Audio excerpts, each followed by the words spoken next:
welcome and thank you for joining us. It's Monday, August 5th. You're watching News 2 on VIA Channel 4 and 504. I'm Allison Bourne-Vinac, filling in for Leslie Commission.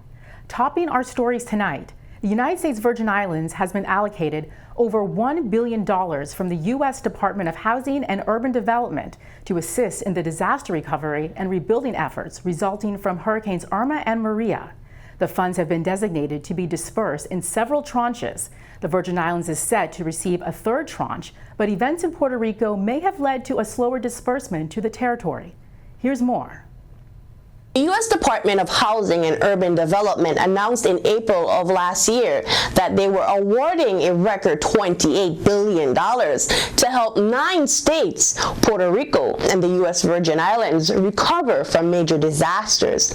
The funds are provided through the department's Community Development Block Grant Disaster Recovery Program, which provides funding to the Virgin Islands Housing Finance Authority's programs for new construction, for home ownership assistance for first-time home buyers, funding to provide reconstruction on public and affordable housing, as well as infrastructure programs to enhance and improve electrical power system and match local federal disaster recovery aid.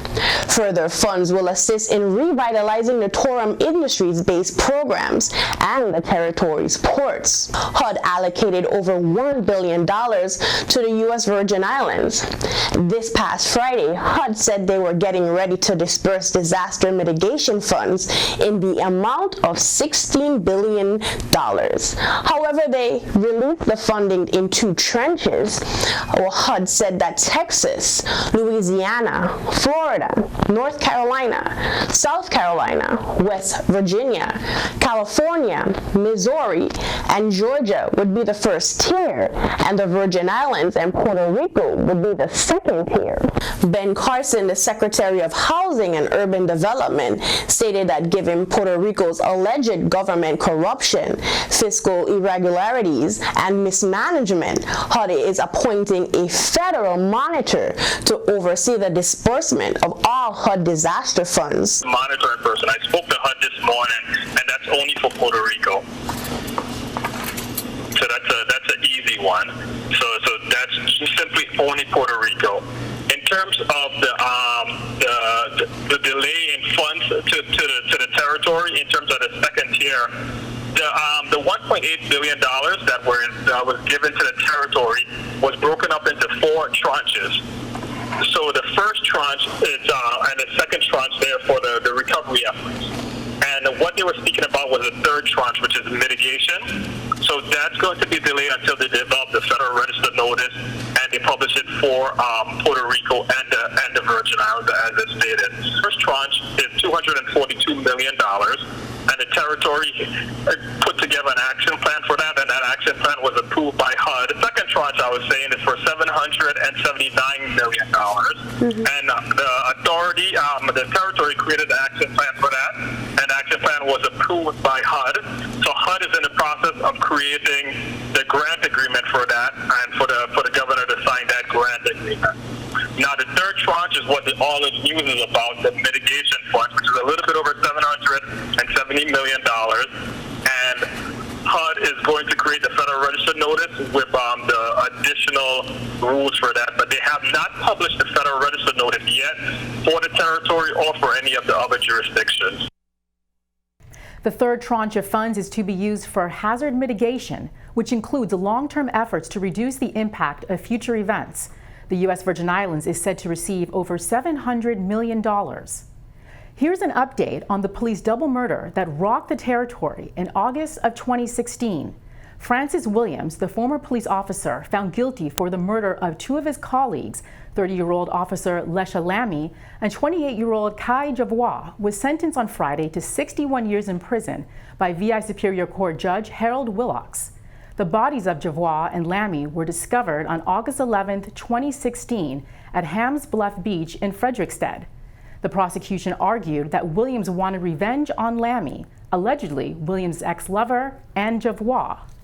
Williams was also charged with stalking domestic violence, aggravated assault and battery domestic violence, and false imprisonment domestic violence, but was only found guilty of the stalking charge against Lammy. Williams was found guilty in May for the murders. Judge Willock sentenced Williams to 30 years for each murder count, 2 concurrent 10-year penalties for the weapons conviction, and a 1-year consecutive term for stalking Lammy, and that's coming from the VI Department of Justice. The sentence was shorter than what the prosecution wanted. The Justice Department's Assistant Attorney Generals asked the judge to give Williams 100 years for each murder count.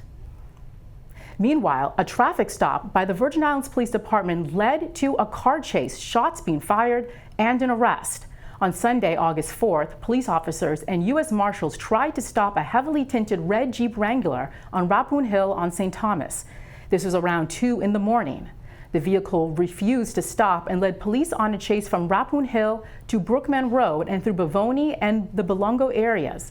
The Jeep eventually stopped in the Oswald Harris Court housing community. When suspects got out of the vehicle, they opened fire on police and tried to flee. But officers found 28-year-old Jamieson Jeffers lying in a gut in an attempt to hide from police. Jeffers was arrested and charged with third-degree assault, possession of stolen property, possession of ammunition, reckless endangerment, delaying and obstructing unauthorized use of a vehicle, and illegal transfer of a license plate. He was turned over to the Bureau of Corrections pending his advice of rights hearing.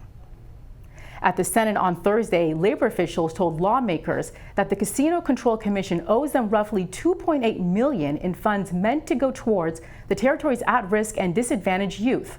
According to Labor Commissioner Gary Malloy, the Labor Department has not been receiving the annual transfers from Casino Control in spite of repeated requests from the department dating back to former Labor Commissioner Catherine Hendry's term. The Casino Control Commission has been under scrutiny for years. But in May, the agency took the spotlight when former commission chairperson Violet Ann Golden got served with a summons and complaint seeking her removal from office for misconduct and neglect of duty. On Thursday, lawmakers hinted at calling the commission back to the Senate for failing to adhere to law. Here's more from that hearing. But there's not really a debate as to whether or not they need to turn those funds over to you. It's law. They can't decide yes or no. It's law. They must turn those funds over to you. Senator, just to clarify, we haven't received funds. So the context of my letter sent to former Senator Lucy Richards is to ask for money from 2015, 2016, 2017, 2018, and 2019. What is the amount that you have determined that you owe? The total that's owed to us is approximately $2.8 million. Approximately should be about $500,000 to $600,000 each fiscal year. Okay, the Casino Commission will be coming before us, and we'll have to dig into whether or not they are actually funding their obligations as per law. This week, the Senate buildings will be a bit empty as 10 senators are currently out of the territory. On Friday, Senate President Novel Francis led a delegation of lawmakers to the 2019 National Council on State Legislatures in Nashville, Tennessee. The NCSL tracks and researches state and federal law affecting states and territories. Virgin Islands senators are slated to participate in sessions on disaster mitigation, recovery partnerships, health care, and navigating criminal justice reform. They're scheduled to return to the territory on Friday, August 9th. St. Croix Senator Alison Degazon, meanwhile, is attending the 33rd West Indies Agricultural Economic Conference in Tobago. Degazon chairs the Senate Committee on Agriculture and Economic Development. She will also be returning on Friday. Coming up next, a look at regional news plus updates on the new and stronger Wafaa composite poles that you see getting installed across the territory. We'll be right back.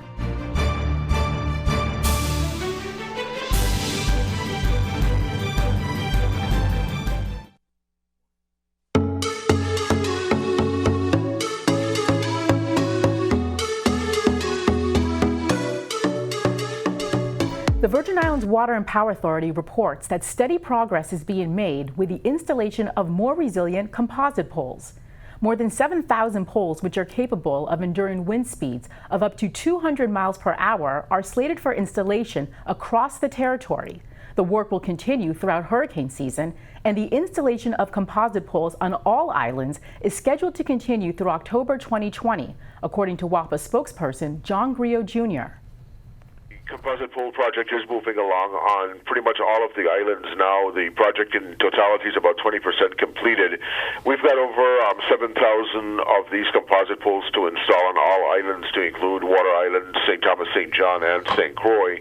We've made the most significant progress on St. John because the funding for the installation of the composite poles was the first to be obligated and allotted by the Federal Emergency Management Agency when we applied for those funds. Water Island was second, St. Croix third, and St. Thomas fourth. But at the present time, with only about 20% of the work completed on the composite pole project, we do have a presence of these new poles in each of the 4 islands. And as you know, these poles are warranted for some 40 years is the lifespan of these poles, and they're each capable of enduring sustained winds of 200 miles an hour, which makes them quite attractive for the electric grid in the territory. October 2020 is the target date for the completion of the composites on all 4 islands. We've got a lot of information on our website. I encourage everyone to go to the website periodically, get your updates there, www.viwapa.vi, and of course sign up for Wafaa Alerts. It is a mass messaging system that delivers timely information on outages, restoration, any road closures, any impact of Wafaa work on the community. It is distributed via the Wafaa Alert system, but you've got to go to the website and sign up for that free service to get the alerts via email or via text messaging. And turning our attention to our Caribbean neighbors, the Dominican Association of Industry and Commerce is taking steps to address traffic congestion and parking problems in the city of Rizzo. The country's private sector is looking at installing parking meters, but critics of the proposal say it's easier said than done, with a number of problems expected to arise if the parking meter proposal ends up being approved. Here's more.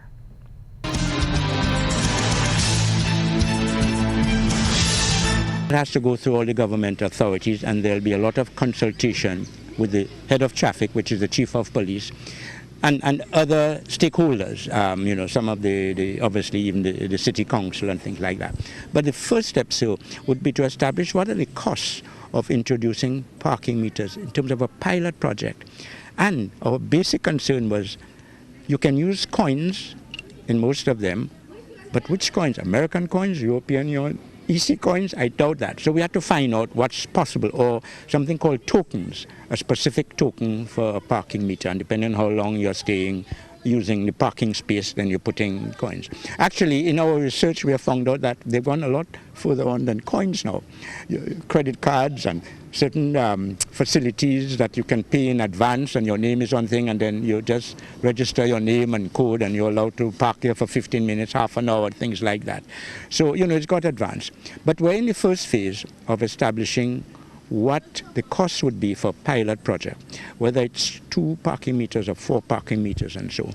No final decision yet on where exactly the first parking meters will be introduced in the city. A clear example would be by the post office and the ferry thing, so that people dropping off people know they just have 15 minutes initially to drop off their people, and then they must move, which allows another person to come in and so on, so they don't spend, the whole hour there waiting to see their good ones off and occupying very, very valuable space around that area. People wanting to stop, pick up their mail and so on. So I'm very pleased we're taking that initiative. I'm proud of the private sector for being part of this. And my company, Parbel, also working with some of our colleagues, consultants in that, because it could be a big project. And stick around, your News 2 AccuWeather forecast is coming up next.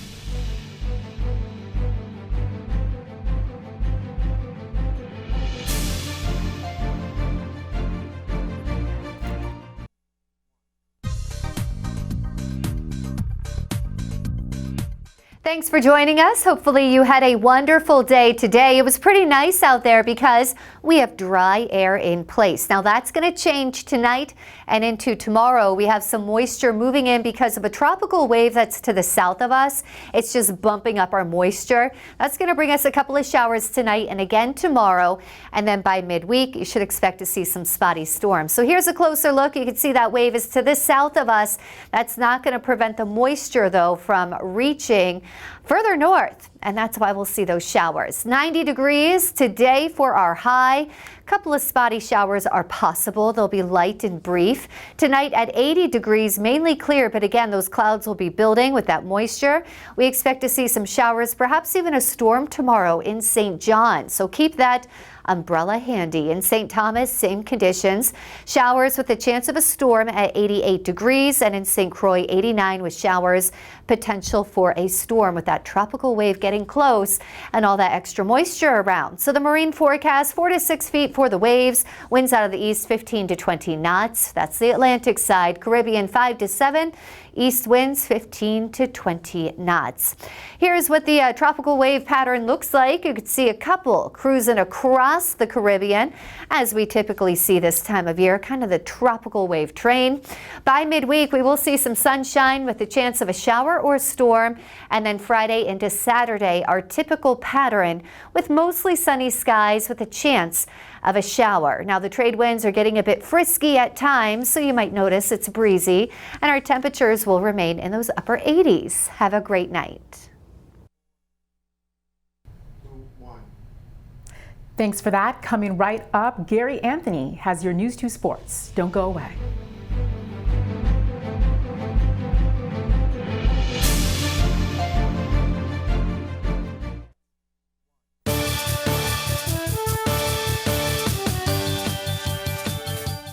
I'm Gary Anthony, and this is News 2 Sports. The USVI senior men's basketball team has finished play in the 2019 Pan Am Games in Lima, Peru, with an 0-4 record. Friday night, the USVI had a chance to avenge last December's loss to Venezuela in the FIBA World Cup Americas qualifiers, but couldn't hold on in taking an 84-81 loss. The USVI led by 9 at the end of the first half, 48-39, but were done in by a slow start in the third quarter. Venezuela outscored the USVI 24-15 in the third. Tied going into the fourth quarter, the USVI had an 84-83 lead with a minute left before Nestor Colmenares put Venezuela up to stay with 16 ticks left on the clock. Giorgio Milligan led USVI scorers with 22 points, followed by Walter Hodge with 18. Then on Sunday, the USVI went up against Mexico, but went down in defeat 92-81. The USVI dug a huge hole for themselves early, ending the first half down by 30, 54-24. The USVI dominated the third quarter, outscoring Mexico 31-19, but could not sustain the momentum into the fourth quarter in absorbing the 11-point loss. Walter Hodge led the way for the USVI with 25 points, while Giorgio Milligan added 18 respectfully. The USVI's women's team has arrived and begins play Tuesday in Colombia. And don't miss the Paradise Jam Summer Tour right here in St. Thomas. 4 teams from the U.S., Northern Kentucky, Abilene Christian, Youngstown State, and the University of Massachusetts will join the USVI national team, the BVI national team, and from Canada, the University of Calgary in a month-long exhibition of hoops. The action begins this Wednesday with a doubleheader. The BVI versus Abilene Christian at 5:30, followed by the USVI versus Northern Kentucky. All games are at the UVI Sport and Fitness Center in St. Thomas. That's it for sports. Allison, back to you.